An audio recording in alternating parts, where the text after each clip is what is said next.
Good evening, everyone. South Africa, Eastern Cape, Port Elizabeth for sure, and because I've got your boy today, Africa and the world. Good evening. I trust that you had a wonderful day, and I know that's a relative. By wonderful, we really mean sometimes, especially during these times, that you survived it. You know, sometimes that's what it means for real. That you just survived it, and. But we thank God and that you made it, and we are happy to be here as well. We are continuing with our series on the real dialogue. The real dialogue, for those of us who don't know, it's a platform, it's an initiative of the Real Village. The Real Village, and it's in sync with the mission of the Real Village, which is, by the way, that acronym REAL, to reconstruct and empower Africa with love. And so the real dialogue, the idea is to take time, pause for a moment, and acknowledge those fellow Africans, those fellow human beings who have used their platforms in life, their education, their gifting, everything, to make this world a better place in general, but Africa in particular.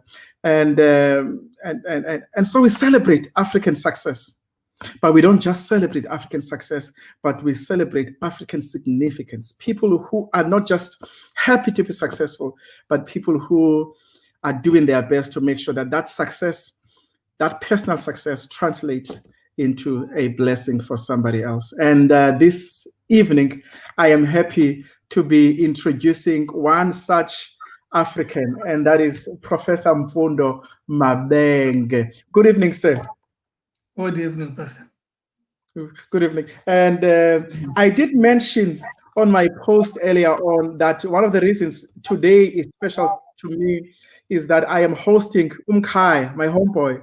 Umkhaya, we both come from Nelson Mandela Bay, Port Elizabeth. I just want to let that be out, number one. Number two, we both belong to the same Christian community, the Seventh-day Adventist Church. So you and I, we are brothers in more ways than one. Definitely. Yeah. Welcome. Otherwise, how was your day? Busy as usual, but okay. There's never a day that is not busy for me. I can imagine. We'll definitely go back there, and then we're gonna get to speak about, what you do. How does your day look like normally? And but before we do that, I think first things first. Who is Mfundo Mabenge? Now, where were you born? I think I gave it away earlier on, Port Elizabeth. But where were you born? How was it like? Any special memories growing up in the Mabenge household? And please take me through that. Okay. Mfundo Mabenge is a boy who grew up in New Brighton. To be specific, Elundini, in New Brighton, in a place called Elundini. Grew up with 9 other siblings. In other words, we are 10 at home. I'm born in a family of 10. I believe that we were 12, but we don't know the firstborn. We don't know the thirdborn. We only know the firstborn and the secondborn and the others. And therefore, by the time I grew up, we were told that we were 10. It's 6 boys and 4 girls. I am number 10. I'm the 6th boy in a family of 10. Born by Limile Mabenge, that's my father, and Ombakazi, previously Gola, and became Mabenge as well. Sure. At Elundini, very strict parents, very God-fearing parents. So, up in a family of 10. My father never worked really, and my mother never worked really. They were business people in the sense of buying vegetables and selling them, buying meat, selling meat, buying clothes and selling clothes. So I grew up under those circumstances. Then, because my mother was a businesswoman and my father was very busy as well, assisting my mother in terms of business. So, and we were 10. So we had to start school early. And at the age of 5, everyone would have to go to school.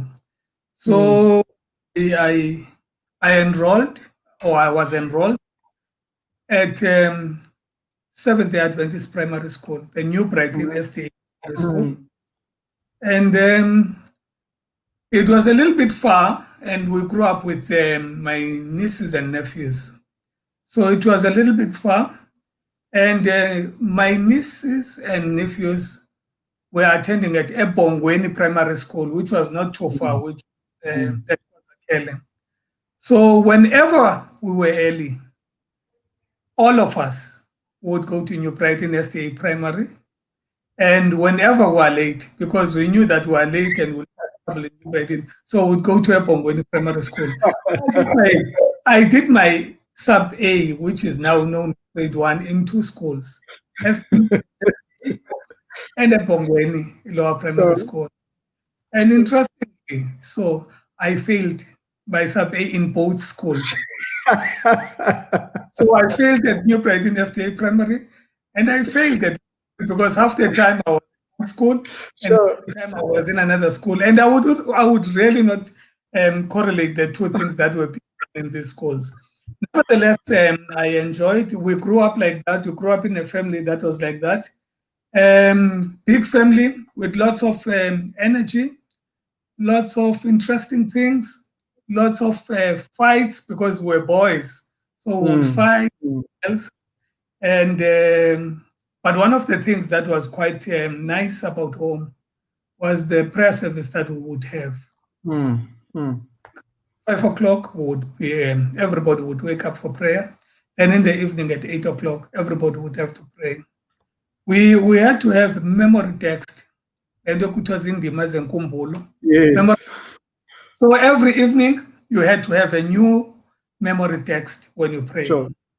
And so you couldn't use the previous evening ones. You can't.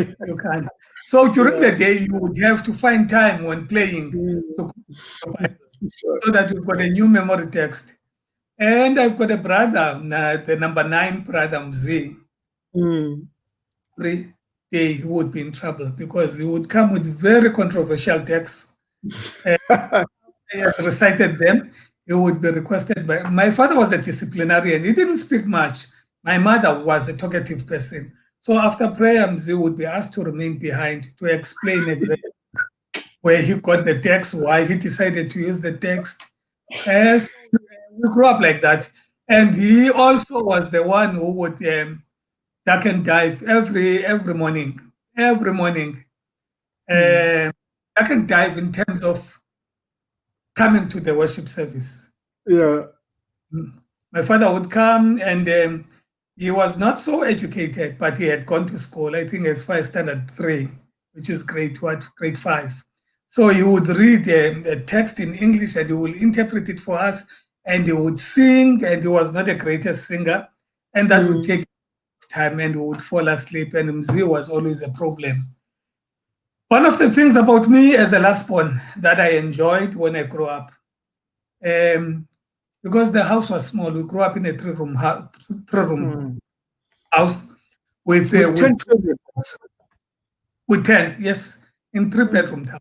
Sure. And so I had a privilege of sleeping with the parents. It was an honor. Yeah. Sure. Sleeping with the rest of the children. And therefore, I could eavesdrop. I knew exactly who was in trouble. I knew who was disciplined the following day. And I could put people in trouble as well. Anyone who gave me a headache during the day, and I would spill the pills at night. So those were the nice memories that we grew up to. I remember one of the things that really was quite interesting for all of us as a family, because we grew up being 10 and we became close to one another because we were really poor, we were struggling. We shared shoes, we shared almost everything. So one of the things that my mother used to do is to say he would pray. She would pray for everything. One time every time sugar had gone, there was no sugar in the house.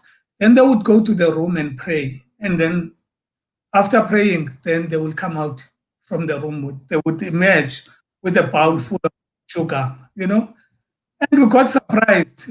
How do they do this? And we were quite impressed with faith, because whenever my sister Unzuki would say there is no sugar for porridge, then my mother and my father would look at each other, and my father would say, "No, finish. Let's go and pray."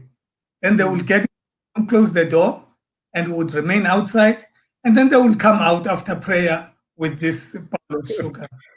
And one day they forgot to close the door properly. One of my older brothers, Oprambo, Upunbulem, I remember him. He peeped through and he found them seated together next to the bed, and they had a 10 kg of sugar from the wardrobe, and they were just dishing sugar from that 10 kg into the bowl. And then they close it and put it back in the wardrobe, and then they would come out and they would say, "This is the sugar we have paid for."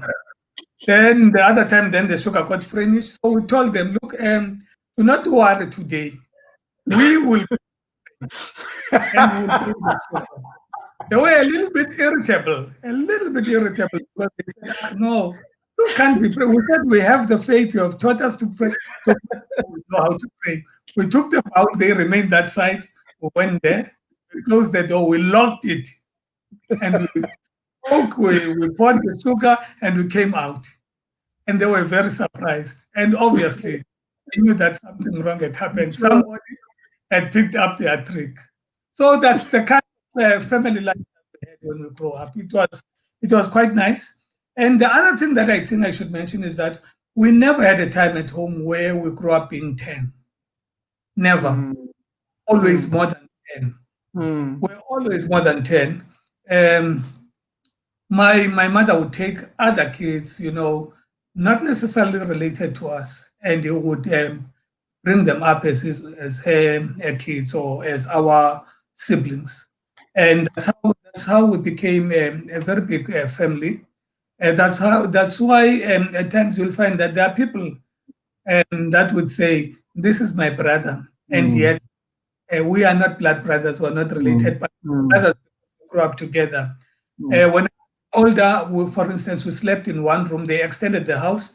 We slept in one room. We used to call it cold storage because it was really a cold room. And the room was fitted with about 10 beds. And a lot of us would sleep there.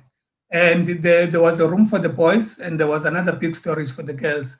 I can quote many people who grew up with us, but one of them that I know is Mrs. Mabenge. Mrs. Mai, yeah. She grew up with us, sleeping in those beds. She actually taught me biology as well. Because she was biology and she was teaching me biology. So that's how I grew up. Then I went to school, after primary, I went to Stephen Mazungula High Primary, and I did to standard 6 there. Then I went to East London. London, my parents took me there to do my standard 6 there, which is grade 8. And when I was there, I met a family that I never knew, never existed. Being African at times is quite good, because there are certain things that you will never understand about African and African child and our culture and how we do things. Because my father phoned Pastor Chaka. They were good friends with Chaka. He phoned and he said, "I want my son to come and do standard 6 in Tanzania, and will you accommodate my son?" And Pastor Chaka, he just said, "No, I can't. Girls here. I'm raising my own girls, my 2 girls, and I'm raising 2 of my sister's girls. I can't have a boy here. I can't have a boy here in my house who's coming to do standard 6. And little did you know, if I can mention it now, later, that one of those girls will become my wife. Wow, we're gonna have to talk about that. Yeah. Pastor Chaka said, I can't have this boy in my house. However, there's a lady who works with me in the office by the name of Margaret Ngete. I will ask her to look after this child. And then my father spoke to Mrs. Gete. In a day, Mrs. Gete phoned and she said, look, we'll have your son with us. And that's where I stayed. And I must, that is my second mother. That's my second home. I know, she's an incredible woman. I stayed there as if I was at home. I mean, at home, I used to wash my dishes, wash my clothes, and do everything and work hard. But when I was there, I was treated like a king. I became born son, kaka, mama, no tatungete. And that bond has never broken. We're still close and family now. That's why whenever she comes to me. Whenever I go to Islam, I go to her because we have one big family. And then I went to high school. After high school, just before I finished high school, there was a tradition at home. We all went to Bethel College. We had our high school at Bethel College. They felt that we needed some cementing, and some fixing out of us.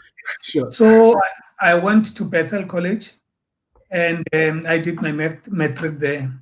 And I must be honest, the place shaped me very, very well.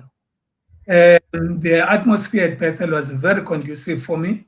It was the first time in years that I could pray before writing a test. Before you start each and every class, and at the end of the period, whether it's Xhosa, English, Afrikaans, you pray. And before you write exams, you pray. There's a prayer session in the morning, in the evening. And that to me was really something that I had at home, but it was even worse when I went to Bethel. There were people in the like of Mr. Mfeka, Tisha Mfeka, many of them, Moses Nandumi, Songozwana, all these people, quite good to us. They were very good role models for us. Then I did matric, and I also met a friend there, a very close friend of mine, Pastor Sokopa. Yes. We were classmates together. I met him there. And he was such an incredible person, a God-fearing man. And I really liked a friend like that. And we then decided that we were going to do theology together. Really? Yes. We applied for theology and we applied for medicine, both of us. Both of you. It was a choice of theology or medicine. Those were the two things that we wanted to do. Unfortunately for me, even though I wanted theology so much, my father would not agree. I understand, and I understood even then why. He told me, I was still 18 then. He said, you're still young. I see that you love the Lord, you want to do this, but just make sure that you want it. My father was a man who was principled, and he didn't play with his religion. He didn't want anything wrong with his religion. So he said to me, I would hate to see you coming and working in this vineyard, and then again you leave. You can't do that. Make up your mind, tell me what you want. And then he suggested that I go and do something else. And then if I still want to do theology, then I would come back. So... and come back you did, by the way, and we'll touch that later. Come back you did. Yes. Then obviously, as a young person then, I'm here, I'm praying, and then I get something interesting this side. So and my father is saying, okay, take this, and then you can come back later. Then after passing my matric, I went to Fort Hare University. I did my pre-med there. Very interesting. A complete transition from Bethel, where I would and do things. And I went to Fort Hare. When I arrived at Fort Hare, I got friends, obviously, who were in pre-med, and it was not easy. It was challenging, but I managed. But unfortunately, towards the end of the year, there was a boycott at Fort Hare. and Fort was closed down that year. That was 1996 because I matriculated in 95. Then 1996, Fort was closed down. Then I came back home. And then the following year, I went to UWC to do my BSc there. So I did BSc at UWC, and I finished it there. UWC was quite a challenge as well. Very nice place. Before we do that, let's just reflect. There are a lot of people that are writing so much, and okay. Mam Chawa started by saying, "Lasuka lahlala, I'm looking forward to this." And then Kabula Stembele, I couldn't miss this one. And Nondumiso Miyataza, I'm watching. And then Usis Nonzukiso says, "My brother spilling the beans." And then Usabe, I'm sure you know all these people. Sabelo Jwaha, yes. My black pastor, greetings Apo Kumchana, Wasema Jwahe. Sitinana, enjoying this already. And then, of course, so many. Maklane says this is the most interesting conversation. And then Pat Komafani, listening and watching with interest. And then listen to this one. Lungela Nikila says, Pastor Chaga, wayebethelo. Patco, I must say something about Patco. Oh, please do. Patco was doing a senior teacher's diploma, and a friend to Mzee, my brother, they were there together. But Mzee went to Fort Hare just before me, and then Patco did his STD there. So he was in the college, and we respected them so much. And on Bethel, there were quartets and trios, and people would sing. Obviously, I can't sing. What I did was to prepare my nice attire for Sabbath. It was a brand new jacket, new shoes, new everything. And I put it in my locker. And obviously, we as high school kids, we had to be on a straight line to the chapel. About Patco, they could come in anytime. They didn't have to go to chapel and get Chubon. I went to the chapel, sat in the chapel. We were singing, that is Friday, Vesper.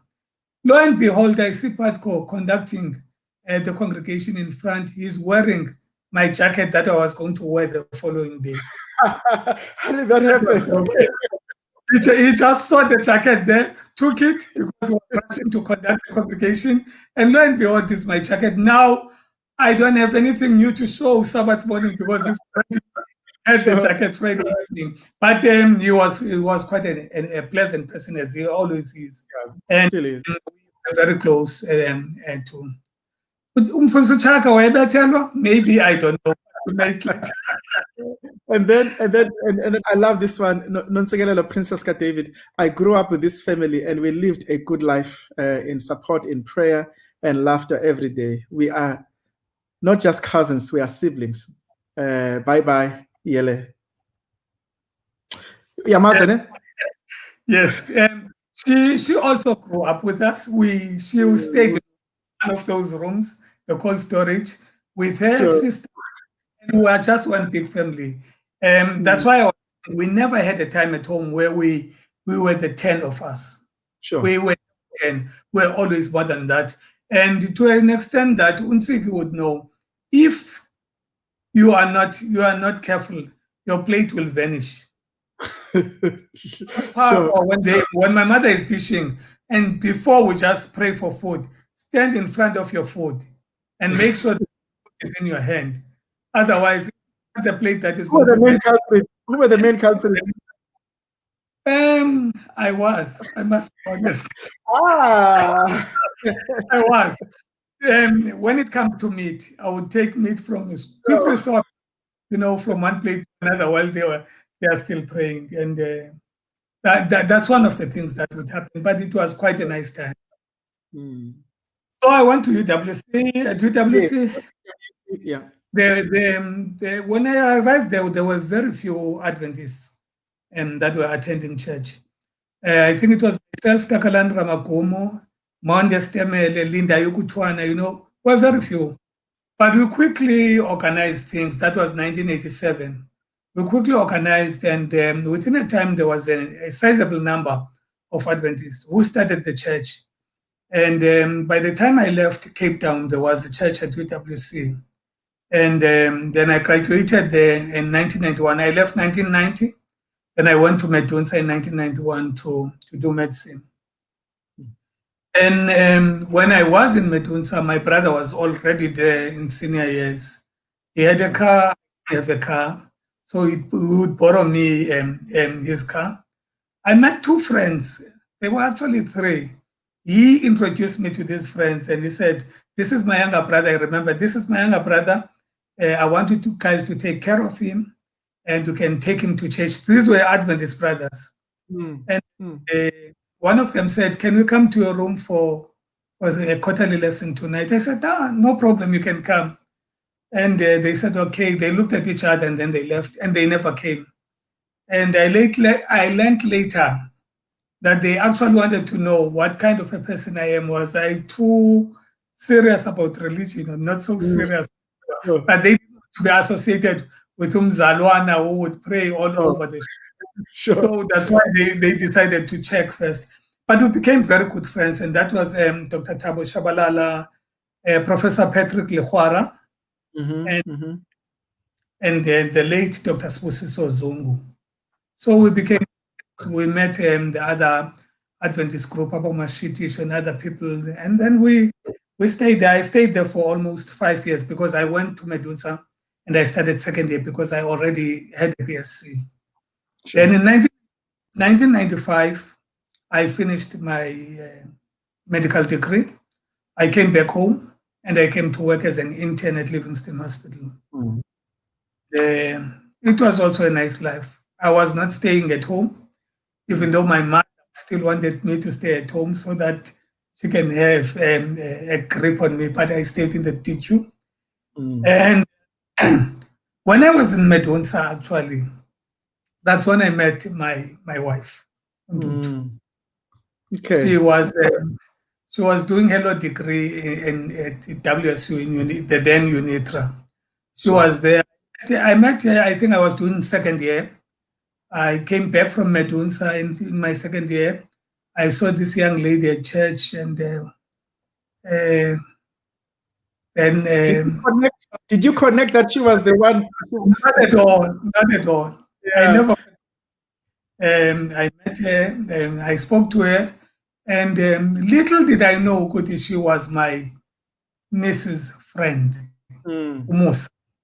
Sure. My brother. Yes. She was my friend to my brother's daughter, and Musa had taken to my own home for lunch before I came. And they spoke there, and my mother was there. And apparently, my mother also loved this lady. And started showing this lady the family albums and saying, this is my last born, and this is this. I don't know whether she was organizing something for me. I don't know. I never had an opportunity to ask her. But yeah, we met in the second year. And then when I did my internship, I paid Lobola. And then we got married of April 1996. So we've been married now for almost 4 years. 24 years. I think it's 24 if I calculate correctly. 24, 25. It was in 1996, 7th of July. Sure. That's cut off. You know what I love about we were blessed with. So sorry for interjecting. We will definitely touch. I was saying we're blessed with 3. Yes. What I love about your story, there are things that can only, as we are talking, they can only come up in this conversation in an African context. Number one, you go and live with people that you are not biologically related to, and they are only happy to welcome you, and that is in East London. It just speaks to this whole concept and this African proverb, it takes the village to raise a child. And then another thing that you just touched now, the whole issue of lobola.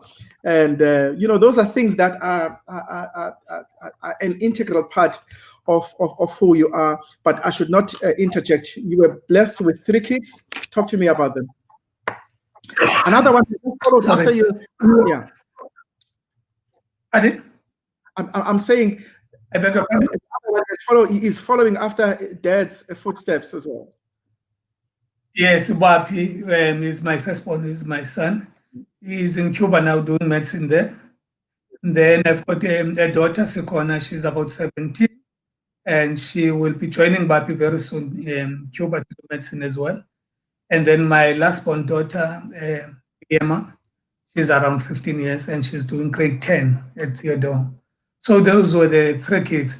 But I think I should also mention that along the way, things were not that smooth. I mean, we got married in 1996, 7th of April. I remember Pastor Chaka now handing the daughter to me after he the one he was protecting the family. Yeah. And then we had our child. My wife became pregnant after we got married. A year later, she fell pregnant. But that child, it's quite important for me to mention, that child demised. That child died at birth, which was something that really traumatized us, because we're looking forward to this daughter, and we had planned.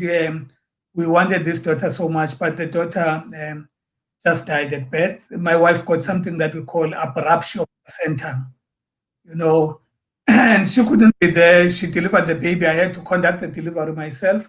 I was not a gynecologist there, but I had to assist because she was quite emotional. My mother-in-law and my mother were there to support both of us. And my family, my brothers, my sisters, who buried that child. And it was quite a traumatic event for us. I remember we couldn't go to church for a couple of weeks because we didn't know how to face people. And we would drive in the morning, Saturday morning, we would go to church, but we would drive from PA, go back to Kwangete, Mrs. Ngete in East London, and attend church because we couldn't face people. We didn't know what to do. We were quite traumatized. We took a decision thereafter to say, look, maybe it's better for us not to have kids because this is quite traumatic.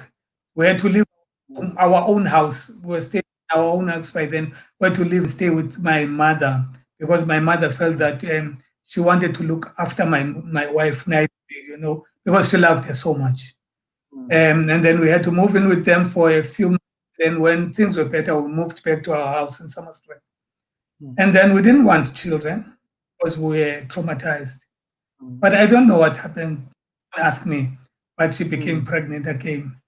And then we had Bapi now, who is our firstborn. And then because of all this experience, I felt there was a need for me to go back to school and do kind of. Just wanted to know, because I had to deliver. My wife was a medical officer then. I didn't know some of the things. I didn't know what caused this abruptio placenta in my wife. And then I said, I've got this son of mine now. Let me go back. And then we went to Durban. I started working in Durban. There's a veteran obstetrician, very good man, a man with a very clean and a very good heart, by the name of Dr. Maliza. He's a retired obstetrician now. He actually said, you need to go there. I want to make you an obstetrician. I want to achieve what I never achieved. Yeah. Remember, Dr. Maliza is one of the learned gynecologists that I know. He's even gone overseas to do his royal gynecological exams. He became a father to me. I didn't have a father. He became a real father in the sense of phoning every month when I was in Durban and checking how well I did. And not only that, supported me, emotionally. So when we left here, my wife was pregnant again. And we lost that child again in Durban. So that was a second loss. We lost baby number 1. We had Bapi baby number 2. And then we lost baby number 3. And because of that, we felt good. Both of us were in Durban. We didn't have friends, even though I should mention You know, a lot of people in Durban, they did very well for us. They supported us. They didn't know us. But when we lost the baby, the whole community, you know, this African thing is very important. Whole community. I remember, I don't know their surnames, but guys like Kosish or Doda, you know, or Mrs. Mfeka, a lot of them, they came together. I also see. Kuku. I see. I see Umakuzoja Kunene say, my husband, Pastor Kunene, and I pastored him at Medunsa. Best years. That's so true. That was the best pastor that I had, Pastor Kunene. Yeah. Understood us as students very well. Mama, ma'am was very, was down to earth and who could come to our level. So we our baby and the whole Durban Central Church and the Ambulance Church, they supported us. They came to our rescue. Then we left. We felt we needed to be with the family. So I left Durban and I went to train there at the insistence of Dr. Maliza once more. And not only Dr. Maliza now, but there was a mentor of mine, Dr. Muketi Titus. Is the head of Pietermaritzburg Hospital Gynae unit. And he told me, you need to go to Durban. I went to Pretoria. I went to Pretoria, and that's where I trained. I did my master's in medicine, ONG, and I did my fellowship as well. And I was in Durban. My brother was just in Joburg, or Untu too. Her sisters were in Joburg as well. So we got a lot of support. Sure. And my other sister, they were in Welcome, so they could come and support us. It was not easy. It was not easy. I was a registrar. I had these kids now. The other kid that was born when I left Durban, Usikona, the one who's here now, she was a prem baby. She had been hospitalized for a month in ICU. Sure.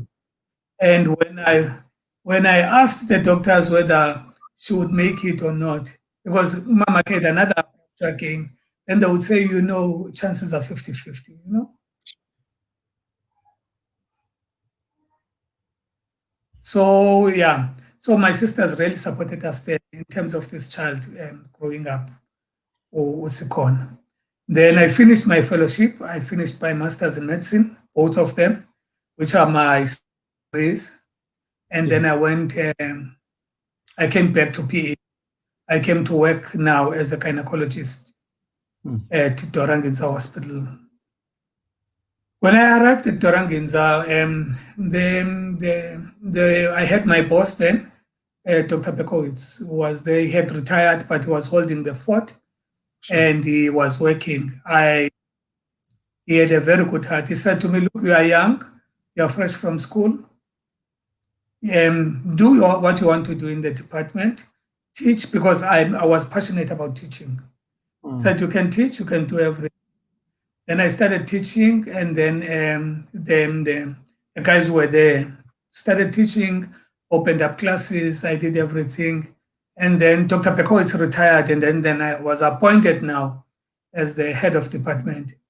I then applied Health Professionals Council's HPCSA for accreditation to train registrars, in other words, to train specialists now for in that department. So I got the accreditation in 2010, and I started training other doctors to become specialists like me in terms of doing their MMed and their fellowship. And I've trained 10 of them now. They have something like 50 in the pipeline training. 3 of them are, as we are seated now, they are writing their exams today, tomorrow, and Wednesday. We've just prayed for them so that they pass. So we started training, and then we were working together with WSU, which is Walter Sisulu. Walter Sisulu has got 3 training platforms for students and for those who are training as specialists that we call registrars. And there's Walter Sisulu, the main campus in Amtata. And there's a training platform in East London. And then the training platform in Port Elizabeth. So I had the Port Elizabeth training platform. Oh, okay. That makes sense now. Yes. Okay. So because I was heading the training platform, I was training registrars, I decided, no, I needed to equip myself with management skills. Sure. Then I enrolled with Nelson Mandela University, which is UPE. Then I did a master's. That was my second master's now, after the Masters of Medicine. I did a master's in health and welfare management. Yeah. And then completing that, I felt I need to do something more. And then my wife was doing her master's in law by that time. And I felt I needed to do something more. She said to me, look, there is a diploma in labor law. Don't you want to do it? I said, I want it. Then I went and enrolled after my MA Health and Welfare. I enrolled for a diploma in practical labor law. Sure. And I passed the diploma at that time, and I got distinction in practical labor law. And then I applied for a master's in law and LLM. So I did my LLM labor law, and I finished it. And I was supervised by a man that I love, a man who is very good with labor law, the professor at UPE Mercantile Law. Then after finishing, I still continued. I was doing this part-time and I was working at the same time. So you can imagine, I teach, work, and do things during the day. After hours, I still have assignments that I have to do. Professor van der Walt, for instance, LLM, he wants an assignment, he wants this, but I had to do that. Then after finishing the LLM, I felt that I can't go into a PhD in law or anything. Let me go back to where I come from. And I applied at the University of Pretoria to do what we call a super specialization in gynae oncology. In other words, now that I'm a specialist, I wanted to super specialize in one area of obstetrics and gynae, which is oncology, female cancers only. And one of the things that motivated there is that. And by the way, I'm sorry for interjecting. Prof, Taban, I'm sorry for interjecting. Yes. That is precisely because I think I forgot to mention this at the beginning of the month. This is Women's Month, and it would probably not make a lot of sense to a lot of people that I start Women's Month with a male, with a man, and it is precisely the reason I just mentioned now that I decided to start with you this month. Otherwise, after you, like I said to you, it's going to be women for the rest of the month. But I had to start with you because of the work that we do around women's life. Yes. Sure. Yes. So my mother died of cancer, but it was not a gynecological cancer. She had died of multiple myeloma. And my late sister would also die. She died this year of the same condition. But when my mother had multiple myeloma, which I diagnosed myself, and now I was in obstetrics, I felt I need to do something about, for women in this country, not only in this country, but in the whole of Africa. And I decided to do gynae oncology. If you look at the statistics in the whole of Africa, you'll find that a lot of African women are dying of cervical cancer. Around 266,000 women, they contract cervical cancer annually. If you come to South Africa, around 5,000, 6,000 women are diagnosed with cervical cancer every year. And I'm quite passionate about the women health issues. So I just decided I need to do something. And looking around, I realized that whenever I find these women with cancer, there was no gynae oncologist, not only in Port Elizabeth, but in the entire Eastern Cape. There was no one who had super specialized in gynae cancer. And therefore, these women would have to be transported to other provinces away from their families, and they have got cancer, they need support. They go out there either to Durban or Cape Town or Joburg, and there's no one to support them there. There's no one to visit them there because they don't have relatives. So I decided to apply, and then I went and trained as a gynae oncologist. I did a certificate. That's what we call it when you go higher, then they go lower. He said no longer a degree, but it's a degree. I did a certificate in gynae oncology, But when I was doing this certificate in Gynae Oncology, just before I got the certificate, I was very frustrated because you meet these women, they come to your office, you examine them, and some of them you find that they've got advanced cervical cancer. They've never been screened. And the whole family sometimes is here, and all that they want to know is what has happened. And the next question is, what is my mom? Or the mom asks you, what am I in? Then the moment you say it's a stage 4, which is advanced, and there's nothing that we can do, we just have to pray with them and tell them to go and talk to their families, make peace with their neighbors, arrange their wills and funerals. I mean, those are things that are so un-African to talk about to somebody who's sick, to say, go and make peace and whatever. It frustrated me very much. And I remember when I was doing this, just before I wrote my finals, because it's 4 years, it took me 4 years, the certificate to do. Cape Town, visiting with my wife and kids. And after church, I met my friend, Mfundo Mabenge, the pastor that we both wanted theology. And we spoke, and he said to me, I have my PhD now, I'm a doctor, and you are a doctor. I'm also a pastor, you are not a pastor. You need to do this. And I narrated my story to him. I told him my frustration about my Gynae Oncology, and he said to me, I will hook you up with somebody. Give me your email address. That was a Saturday. And lo and behold, in a week, I received an email from IAS. IAS is Adventist Institution of Advanced Studies. And they take postgraduate candidates to do their courses there. And it's in Philippines. I got an email from Philippines to say, Dr. Sokupa has actually asked us to contact you regarding your interest in the field of theology. And they wanted my things, and I remember submitting almost everything. And I remember asking my local church pastor and my church board to recommend me to study theology, which I did online. So I my theology, because I was frustrated by this. I graduated my Gynae Oncology certificate, and then the following year, I graduated my 4th master's, which is a Master of Philosophy in Gynae Oncology now, again. Then after graduating that, then I graduated my graduate certificate in ministry in theology. I had to go to graduate that in the Philippines. Do you want me to mention this one? What you are busy with now? Do you want me to mention myself? Okay. But look, actually, I was thinking about this. And you know, names are very important, and I think it's very important what the names, especially as Africans, that we give our children. I don't know what went through your parents' mind when they decided to give you the name Mfundo, but you seem to have followed that.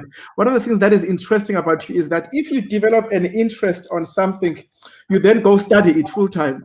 And you have a qualification almost as, you know, something that answers the concerns and the frustrations that you have. And okay, let me just break it. You are currently working on MDiv. Yes, I'm doing my master's in divinity, and I'm doing that with University IAS.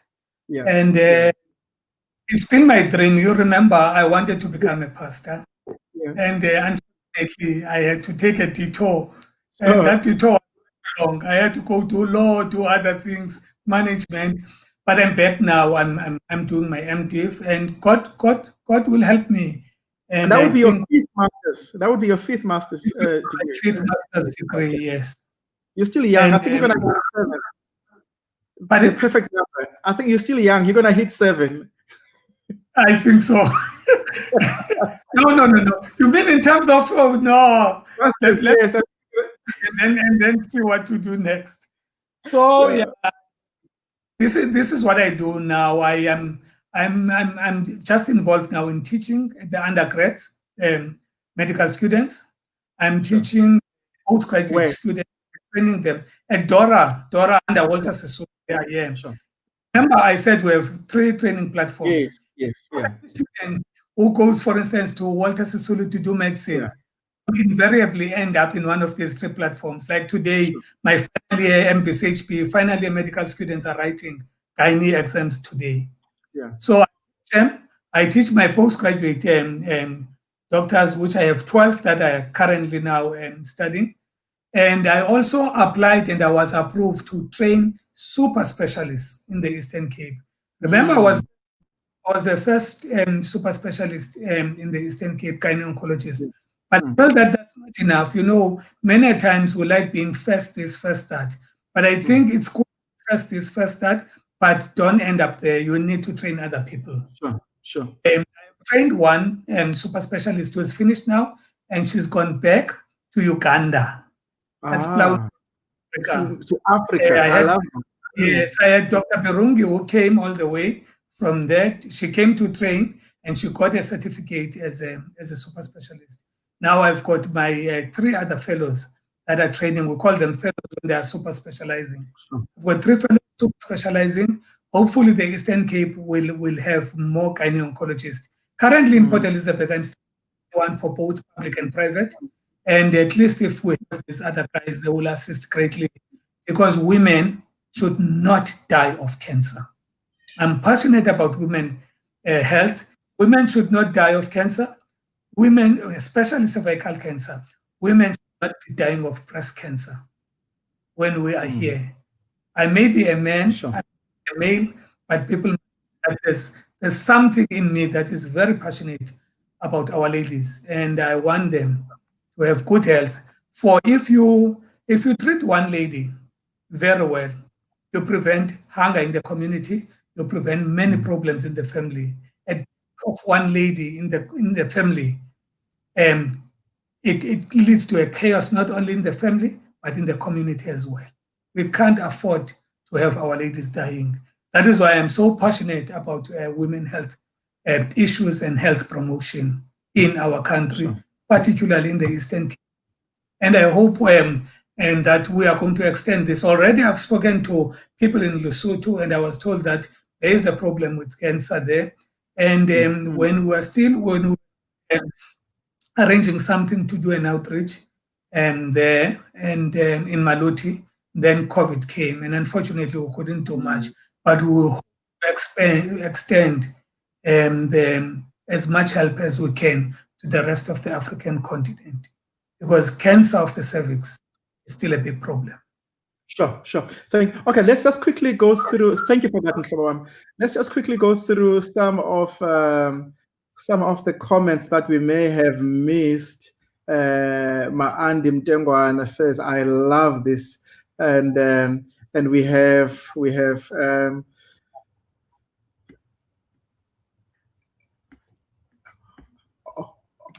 Patko Mafani says you should write a book, and you should write a book about your life, and a lot of people are agreeing with that. Blakey, Mzimkulu Blakey says he's watching, and Lunga, a very inspiring man, and Melumzi Ola watching with interest.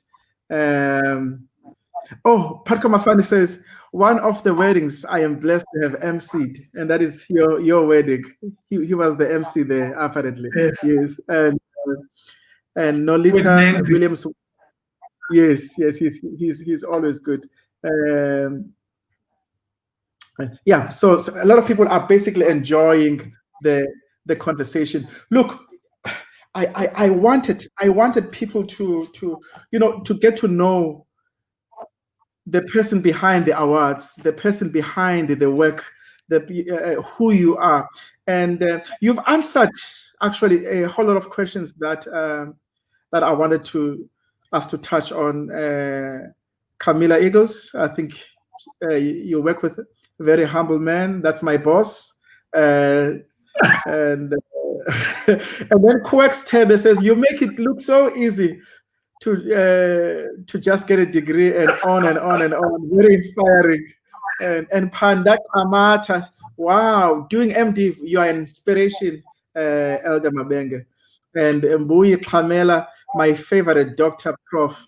And then Mfundo Mabenge, asked him to share his story on the white man who was refusing for him to examine his wife because he was black. Now that the question is there, you have to share that. He's out of order. He's always out of order. No. It's fine. He is my colleague, by the way. Yeah? What's that? He's my colleague. He's my brother's son, but I call him colleague because he's a pastor. Yeah. I always call him colleague. Clifford, I'm very proud of this high achiever, very inspirational indeed. Pastor Nhlapo, this will be of interest to him. Pastor Nhlapo takes the time and celebrates. I like that man. Yeah, I like it. I must be honest, I like Pastor Nhlapo. Pastors that I love. Knowledgeable man, a very humble man. I've learned a lot from him. I serve in the committee with him, and we've been to Swaziland together, and I learned a lot of things from that trip with him to Swaziland. I must mention something here. I think I'll be unfair if I don't mention certain things. You know, you've just said it takes a village to raise a child. And whatever I have achieved, I don't think I could have achieved it if I never got support from most of the people that I've met in my life. I mean, if you look at Mrs. Ngete, she played an example there, and many other people played a role in life. Let me give you just one example of one man who made a significant role that I feel to share that. I was doing Greek, you know, in my theology. I was doing Greek, and Greek is not easy, you know. And I remember my mother used to say, "We are mbela ngongo Greek," you know, meaning that. And Greek is not easy. Then and I'm doing this, doing it with IAS, and most of my studying is online because IAS is in the Philippines. And I said, who's going to help me with this Greek? Then I remember I've got a friend who's good with this. I went to Prof. Kwala, Professor Kwala. Yeah. And I asked him if he could assist me in terms of tutorials and teach me Greek. And he did. He's a man who's played a tremendous role in supporting Kwala, Lamani, Mvunelwa, who are also the and as well as Ukhanti, Pastor Mabenge. You know, those are the people who would run to. Sorry. In case you did not get that, he also mentioned Pastor Kotela. No, I'm just kidding. Sure. No, Hodge and Pastor Hodge, you know, people that I talk to whenever I have problems in theology. So I went to Pastor Kwala because these ones cannot help me with Greek. So I went to him. Said, Tabane, my clan name, Tabane, I will help you. And he would do this, and I would drive to his office and he would teach me. Obviously, I was a professor then because I was appointed professor in 2016, January, by WSU. Yeah. And I was a professor, he's a professor. And now he would be teaching me this Greek, and I would get bored, you know, almost get bored. And I would, okay, it's fine. And then I would pack my books, and then he would say, no, not, you know him, Mos. He would say, no. Tabane, you must do this exercise before you leave. And then I'm coming from work, I'm tired. I leave home at 6:30, and now it's 6:30 in the evening. This man wants me to do this Greek, and I would say, Then I would tell him, I'm not doing it. He would say, Taban, you have to do it. And I would do it, and then I would come back home. And my wife, you know, I'm not going to be bullied by him. He's a professor, I'm a professor. I don't need to listen to him.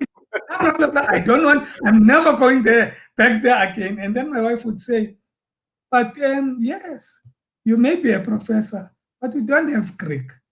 Sure.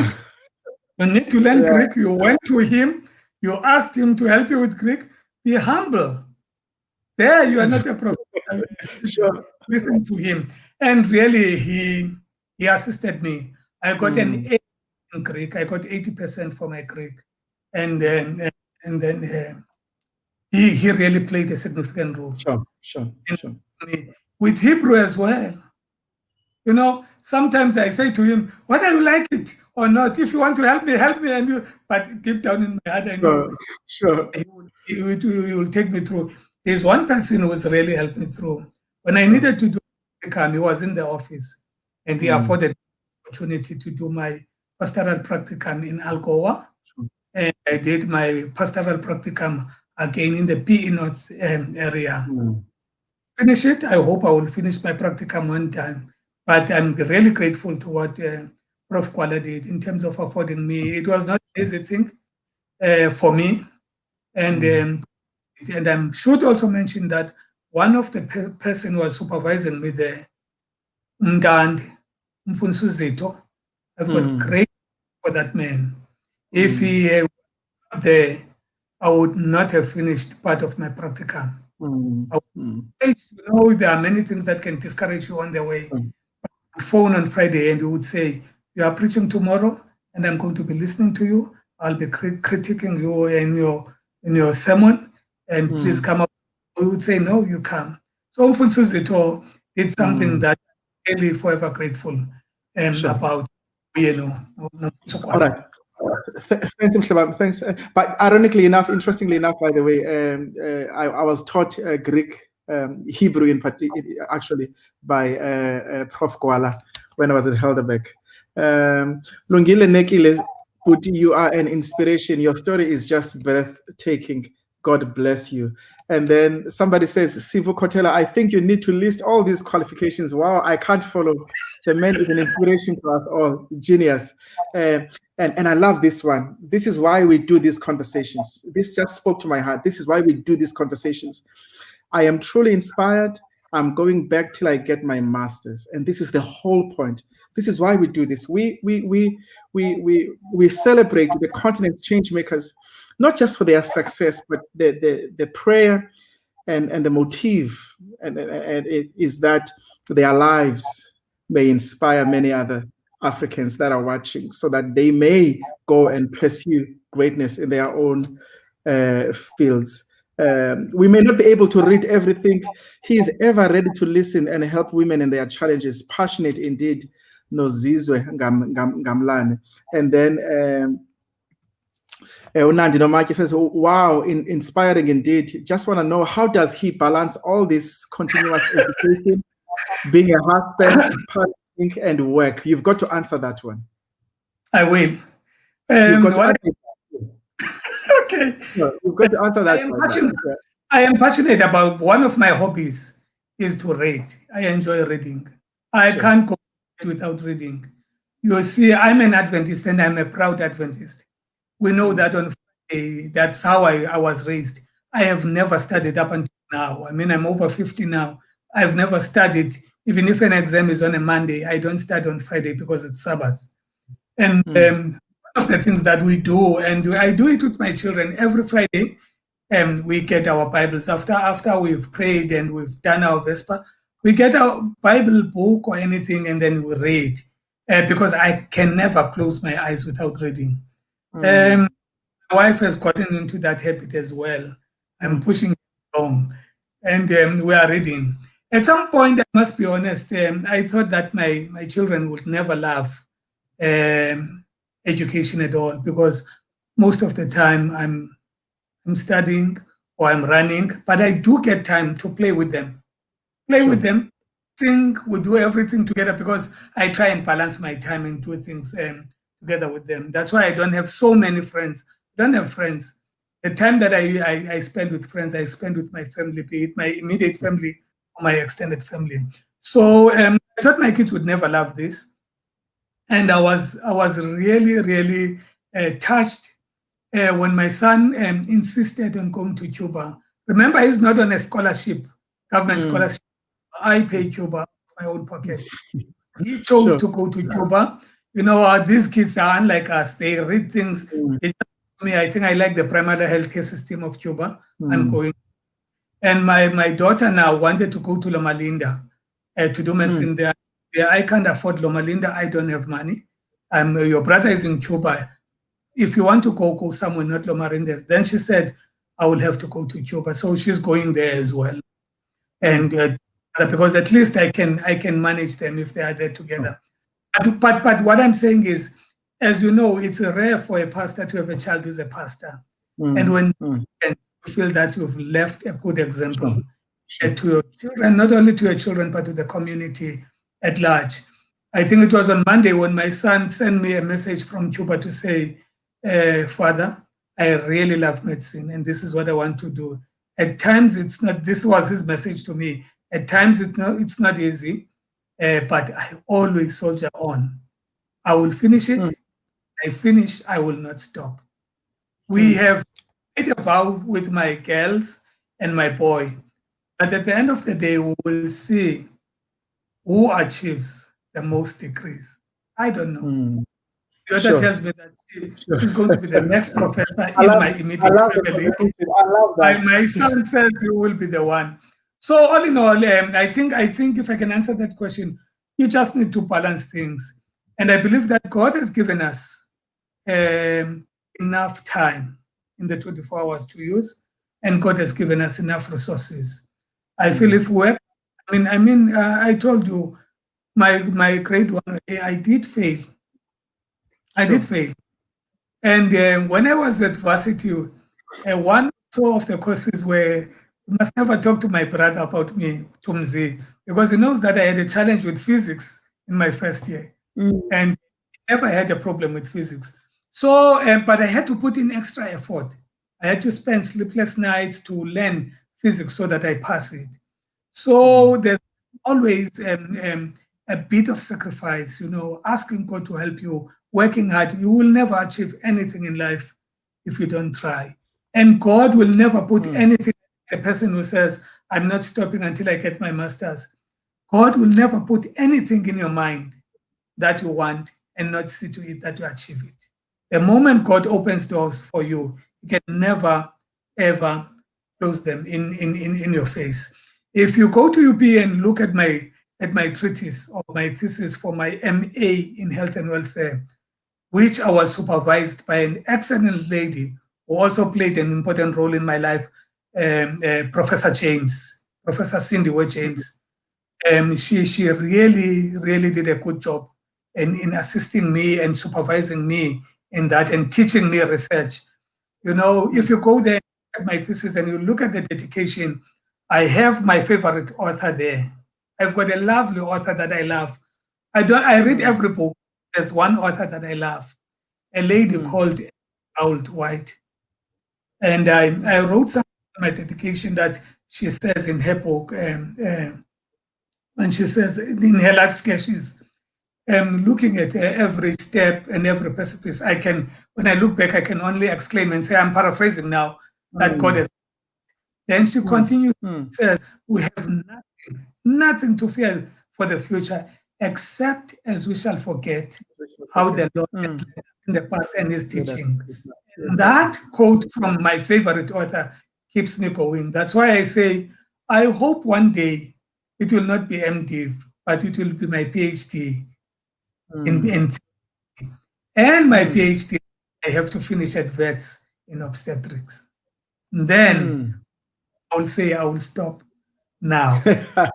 There's no stopping. There's no stopping as long as we live. And let's look. I don't know what happened to the time, but hey, we are Africans. We've got the time. The West has got the clock, so we can determine when we stop here. No, I'm just kidding. Let me just take one or two comments. Oh, this is sasingena kutya kweyam indlu uThixo wathumela wena that Sabbath morning ungadinwa ngabantu dabani uThixo akugcine ngoba ulungisa onabo. And then somebody else says, such an inspirational story. His passion for education is motivating. Thankful for such people who are part of our community. We get to see that greatness is achievable. And the beauty curtailer, Prof, thank you for the huge role you played when I was going through my father's journey with cancer. God's greatest blessing to you. Thanks, Doc, for the inspiration. You started my journey with inspirational advices and example. Sipho Nchali. Remember him? I trained him. He Yes. started in Cuba. I trained him, and today he's not only a specialist, but he's on his way to super specializing, I think, in rheumatology.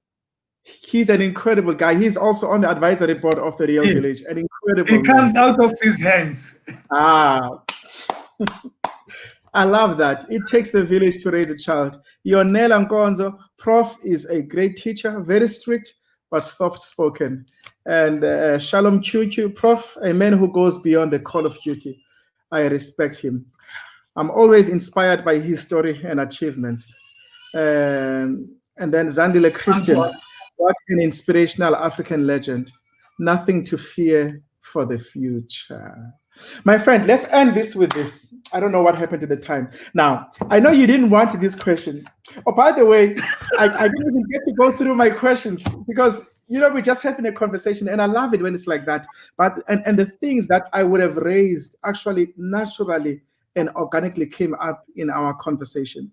But tell me, no, I saw something from a colleague of yours in the academic sector that I thought, yes, Willie Tafazwa Chinyamorindi, your journey is inspiring. I like the fact that you train the next generation en route to greatness. I just thought I should share that as well. Now, talk to me. What's your dream, Africa? How does it look like? My dream. What would you want? Your dream Africa. What? Your dream Africa. What does it look like? What are the things that you wish could happen? Positive things that you wish Africa could possess. And if you had the power, yeah. Number one, I mean, if God could give me that power, health is number one. I think health is very important. I've already said that a lot of our people are dying because of lack of screening, because of difficulty in screening, for whatever reason. So health is something that we can really not buy, but we just need to be healthy. If we're healthy, then we can achieve a lot. Number two, I think we need great leaders in Africa. We need selfless leaders. We need leaders who will not only focus on themselves and their families, but people who would want to develop other people to be better, so that the community becomes better. Because at the end of the day, I will retire. If I don't retire, I will die. But there must be someone to take over the baton and move forward. So leadership is very, very important. And grooming people, which is what I'm doing in my department as well. You groom people to become the next leaders. It mustn't end with me. You need to leave a legacy as a leader and know that even if I am gone, but I have left a legacy. Dr. Maliza is retired, but he left a legacy that nobody pays, you know. And this is what my dream is for Africa. Then 3, corruption. If we could stop corrupt, then Africa would be a great place, South Africa in particularly. If we could do those things, then there would be enough for everybody. There would be enough for people to go to school. There'll be enough for people to eat at home. There'll be enough for people to get jobs and work. If we could do away with corruption. So leadership, corruption, health, and then lastly, we need to love one another. Ubuntu. We have Ubuntu. Let's practice Ubuntu. Let's learn to love one another. Let's learn to embrace one another, you know. I have just told you now, I had a lovely fellow who came to train here, Dr. Birungi. And it was such a joy to have her in our midst. In my unit with Gynae Oncology, I'm training 3 males. She was the only female, and I'm also a male. But we worked as a team, happy. And we have developed a communication now that one day I will be able to go to her hometown and assist her with whatever operations or teach whatever I can teach there. This is what we need in Africa. That's my dream. Here is Lesotho, Maluti. My dream is to go there with my unit one day and offer something. God has been good to me, and I think I need to plow back to the community what God has put in me. And if I fail to do that, I shall have disappointed God. Not only people, but I shall have disappointed God himself. I believe God never does anything for without a reason. Sure. The reason why he has given me what I have now, he knew that it's enough for me to be able to assist the next person, which is what I'm praying for. That wherever I live, whatever I do, let me inspire the next person. And one of my dreams, apart from me getting whatever I have, because that's not a dream, but my dream is to have, I will be very frank and honest to you, to have an Adventist hospital in South Africa. We have one, but you look at the whole of South Africa, you look at our union conference, we have no health institution. Even if it's a clinic, even if it's a small clinic, a primary healthcare clinic, if I could die having achieved that, I'll be happy. I'm very passionate about health ministry. That's why I went to theology. I'm passionate about health ministries. And I know I'm not the one. There are a lot of health workers out there that are passionate. I listened one time to Professor J.A. Mbokazi, the Dean of Medicine at WSU, expressing the love that he has for health ministry. And I said to myself, wow, I never knew that people like J.A. Mbokazi, people like Dr. Madala in East London, people like Tabo in Fontaine are so passionate about health ministries. And my prayer is that one day doors are open for us, able to practice our medicine within our communities, within our churches, so that people are saved. Thank you, Mhlabane. Thank you so.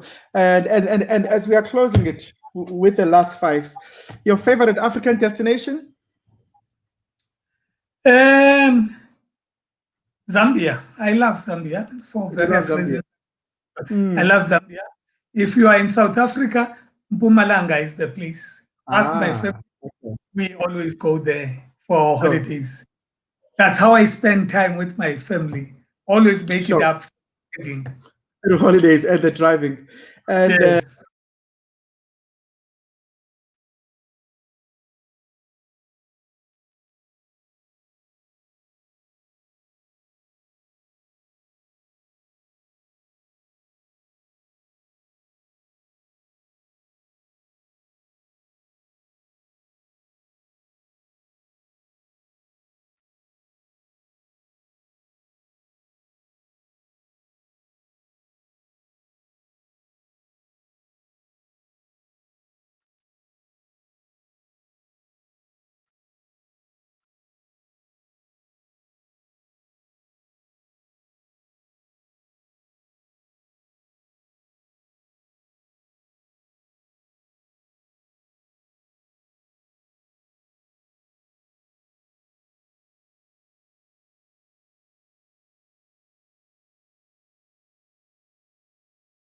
Liphelile ixesha ne?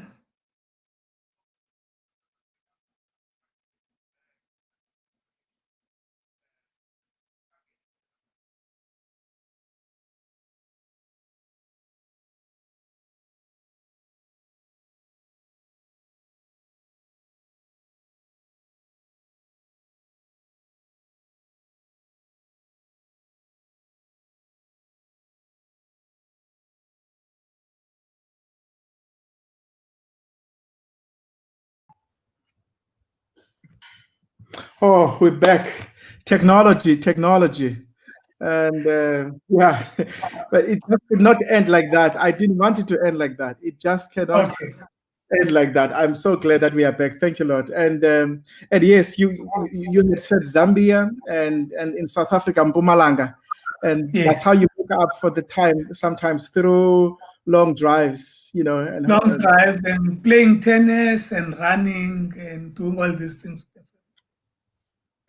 Thank you, man. And somebody just I'm learning of the Real Village and Prof for the first time. This has been an inspiration. I would love to learn more about the Prof. I am happy to hear him talking about health ministry. I work for Lusaka Eye Hospital in Zambia. And, I've been there with Lubase. I've been there with Pastor Lubase. Yes, the great late Pastor Lubase, yes. Yes. And then your favorite dish? Lamb curry stew. Ah, okay. and who's normally the cook? My wife. Do you cook yourself? She does the best lamb curry. Okay, all right. And then what are you reading currently? And what's your favorite book? I know you mentioned earlier on that your favorite author is Ellen G. White. And but what are you currently reading?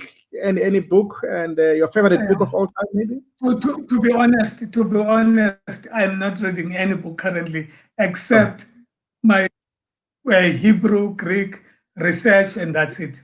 Sure. Understandably. I have one I normally read, but now I think I'm in a tight corner. Understandably. And Prof, a professor is always reading. A professor is always reading and always has papers in front of him. Now and your favorite song? Tis so sweet to trust in Jesus. Whenever things go in my life and I'm so glad I've learned to trust Thee. That's my favorite hymn. It keeps me going. Whenever troubles come my way, I would sing that song even if I'm alone. Prof Mabenge, Jabane, Mfundo, Mkhaya, Homeboy, Mfundis, thank you so much for your time. I really appreciate this hour, and it does. And I don't know how. Actually, it's more than an hour. It's almost an hour, 20 minutes, but it flew so fast. And thank you for your work, and thank you, and we thank God for the education that He's made it possible for you to have. And thank you for those parents for the vision, and thus even naming you Mfundo, because that education is making Africa better. May God bless you, Mhlabawam, and may God bless your family and your children in particular. And everybody, thank you for joining us. And like I said earlier on, as mentioned earlier on, this is Women's Month, so we're going to be having women guests. Next week, I'm very excited. Next week, we're having Musa Wenkosi Saurombe. She's Zimbabwean, but she's based in South Africa. She's the youngest female PhD holder in Africa. An incredible lady. And we're going to hear about her story. Please come join us. Go Google her and find out. And but you'll definitely enjoy the conversation. And until then, all the best. And in the words of Robert Mangaliso Sobukwe, remember Africa. May God bless you. Bye-bye.